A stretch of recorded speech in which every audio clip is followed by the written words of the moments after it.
Bienvenidos al Colegio Santo Domingo el Predicador.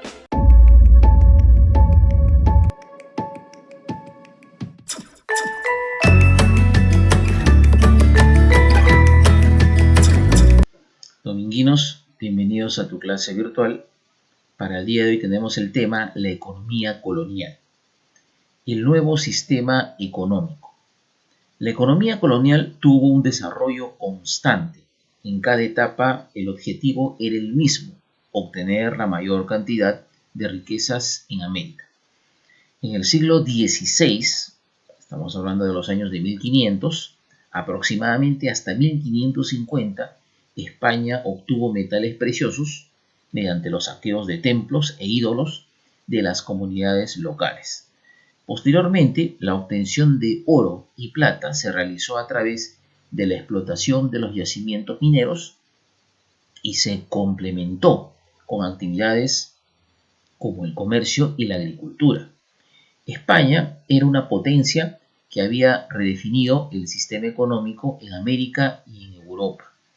Dos características destacaron del sistema económico colonial español: el mercantilismo y el monopolio comercial.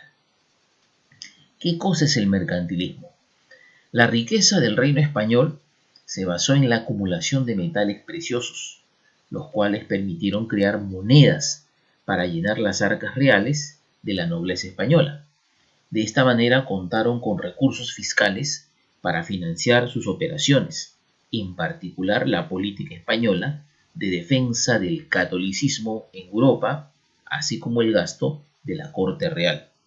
Por esto, durante los siglos XVI y XVII, o sea, entre 1500 y 1600, España orientó la economía de sus virreinatos a la extracción de dichos metales, en particular plata y en menor medida oro, los cuales se trasladaron a la metrópoli, a España, como monedas y lingotes. Fueron tiempos de gran bonanza.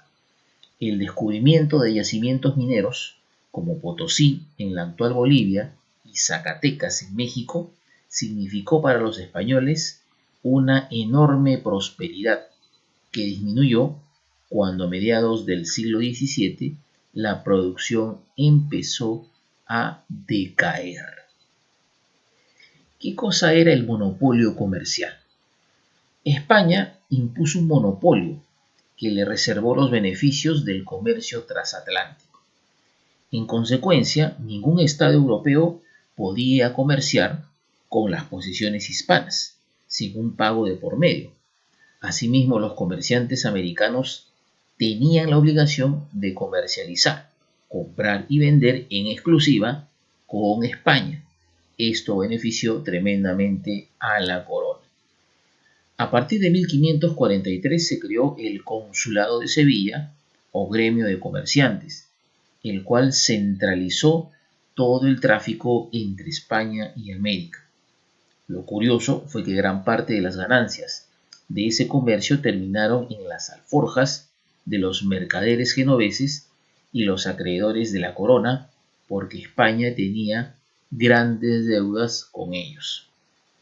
Un instrumento indispensable que permitió este monopolio comercial fue la política de control militar del comercio. Con tal objetivo, la corona decretó que todas las mercancías fueran embarcadas en buques mercantes españoles, protegidos por escoltas de buques de la Marina. Principales actividades económicas. Aunque cuando la actividad minera fue la más importante, la agricultura, la ganadería y la manufactura se desarrollaron para satisfacer las necesidades de las poblaciones establecidas en América. La minería en la colonia. Como principal actividad económica, la minería llevó al Virreinato del Perú a ser el mayor productor mundial de plata gracias a la mina de Potosí, pues superó a las minas de Nueva España. También en esa época nacieron los gremios y el servicio de arrieraje en el Perú. Pasamos a la siguiente página. Y aquí encontramos la agricultura en la colonia. La unidad de producción más importante fue la hacienda. Su producción fue destinada a las ciudades y villas cercanas.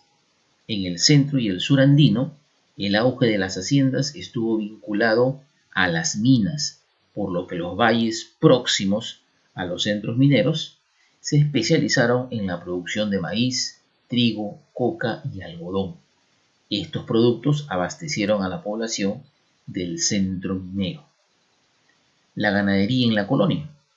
La unidad de producción era la estancia ganadera, que operaba de una manera similar a la hacienda y para el mismo mercado interno, al cual proporcionaban cueros, pieles, lana, carne y charqui.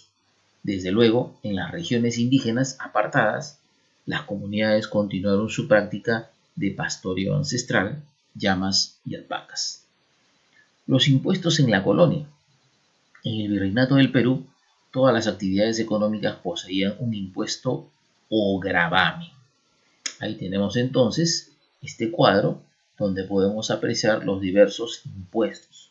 Impuestos al comercio, la alcabala, que era el impuesto a la compra y venta de productos, el almojarifazgo, que era el impuesto a la importación y exportación, la habería, que era el impuesto adicional para proteger las mercaderías.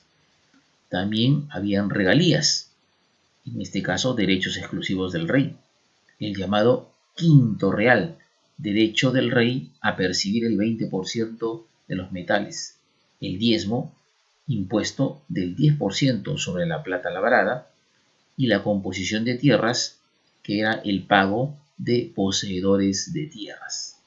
Habían también impuestos de tipo personal, el tributo indígena, impuesto que pagaban los indios entre 18 y 50 años. Las mesadas, medias anatas y anatas correspondían a un mes, medio año y un año de sueldo de los funcionarios de gobierno. Los oficios vendibles o renunciables, pagados en casos de cargos públicos vendidos. También estaban las llamadas tasas. Tenemos el derecho de ensaye y fundición, pago del 1,5% sobre barras de plata para este servicio, y el señoriaje cobrado por derecho de acuñación de moneda. Y por último estaban las gabelas o beneficios eclesiásticos. Estaba el diezmo, pago del 10% de los frutos de la tierra, y las bulas de la Santa Cruzada, cobradas por la corona para el pago, por obtener favores e indulgencias. Avanzamos entonces ahora a la siguiente página del texto y aquí encontramos el siguiente título: La sociedad colonial. La nueva estructura social. En toda América convivieron diversos grupos humanos, poblaciones indígenas, europeas y africanas, traídos como esclavos. La superioridad la tenían los españoles por ser el grupo dominante con todos los privilegios. En muchas partes se buscó que esta convivencia fuese separada, es decir, quería evitarse el contacto entre los grupos mencionados. Para ello, el virreinato propuso medidas que regulaban una autonomía con leyes diferenciadas, pero bajo el dominio español. Sin embargo, ocurrió un proceso de mestizaje racial y cultural. El sistema de las dos repúblicas. El virrey Toledo impulsó una legislación colonial que pretendió imponer una sociedad pura de sangre. Por ello creó leyes para indígenas y leyes para los españoles, los dos grupos más importantes en el territorio. Este proyecto de gobierno diferenciado se conoció como sistema de repúblicas, la República de Españoles y la República de Indios. ¿Cómo era la República de Españoles? Estuvo compuesta por peninsulares y criollos, que desempeñaron cargos públicos o eclesiásticos. Poseían bienes o usufructo de la mano de obra indígena, o sea que se aprovechaban del trabajo de los indígenas. Aunque los menos favorecidos ocuparon pequeños cargos, se dedicaron al comercio o a algún otro oficio. A pesar de que la ley no distinguía entre españoles, hubo diferencias sociales y económicas. Debido al lugar de nacimiento, los criollos no gozaban de los mismos privilegios que los peninsulares, pues estaban excluidos de los puestos más altos de la burocracia colonial. ¿Cómo era la República de Indios? Abarcó a toda la población indígena. Según su clase, tenían distintos beneficios y obligaciones. Estaban los llamados indígenas nobles o también orijones. Eran los descendientes de la nobleza inca, reconocidos legalmente por el rey de España. Estaban exonerados del tributo y los servicios. Estaban los curacas o caciques. Podían usar caballos, armas, poseer haciendas y comerciar. Vestían como españoles y eran educados en colegios especiales. Los indios acriollados o ladinos vivían en las ciudades como artesanos y empleados. No realizaban la mita minera ni pagaban tributo. Los indios del común vivían en reducciones. Tenían que pagar tributo. No podían montar a caballo, ni portar armas, ni tocar guitarra. Y los yanaconas, que eran siervos de una hacienda. La sociedad colonial era jerárquica y se representa de la siguiente forma. Pues aquí podemos apreciar una pirámide social. En la cima de la pirámide social se encuentra la clase alta, conformada por funcionarios, oidores y comerciantes. Luego se encontraba la clase media, conformada por medianos comerciantes, indios nobles, curacas y corregidores. Luego estaban, ¿no?, los españoles pobres y mestizos, y los indios del común y los libertos. Y por último, en la base de esta pirámide social estaban los esclavos. Avanzamos a la siguiente página del texto y aquí encontramos el mestizaje en América. La sociedad colonial estuvo conformada por grupos sociales cerrados. Al interior se practicaban matrimonios y la movilidad social de un grupo a otro era limitada. Sin embargo, la movilidad social ocurrió por distintas causas, lo que desencadenó un mestizaje. El mestizaje racial más común fue entre españoles e indígenas, aunque también fue importante el mestizaje con la población africana, dado que en los dos principales centros de la América española hubo mucha población indígena. Los modelos raciales.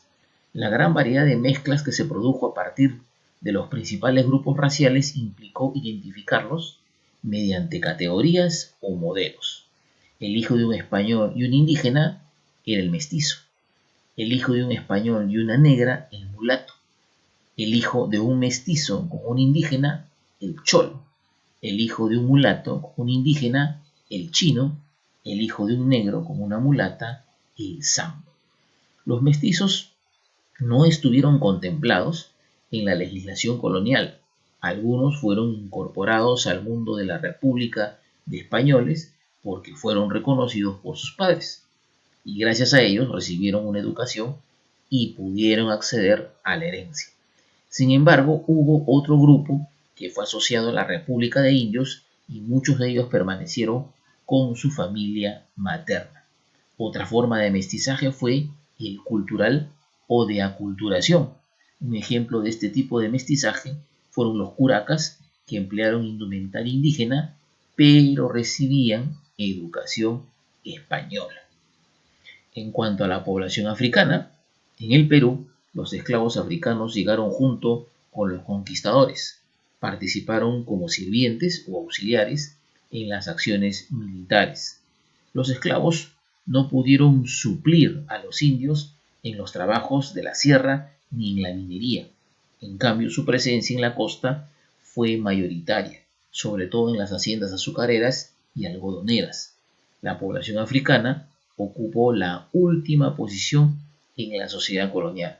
Estuvo conformada por los siguientes grupos: bozales venidos de África, no hablaban el español; cimarrones, esclavos prófugos que se refugiaron en palenques; y libertos, población negra que había obtenido su libertad por un pago o por voluntad de su amo.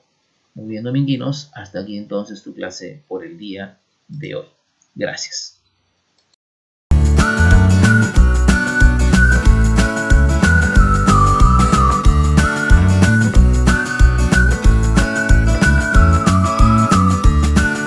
The leaders of today, tomorrow, and forever.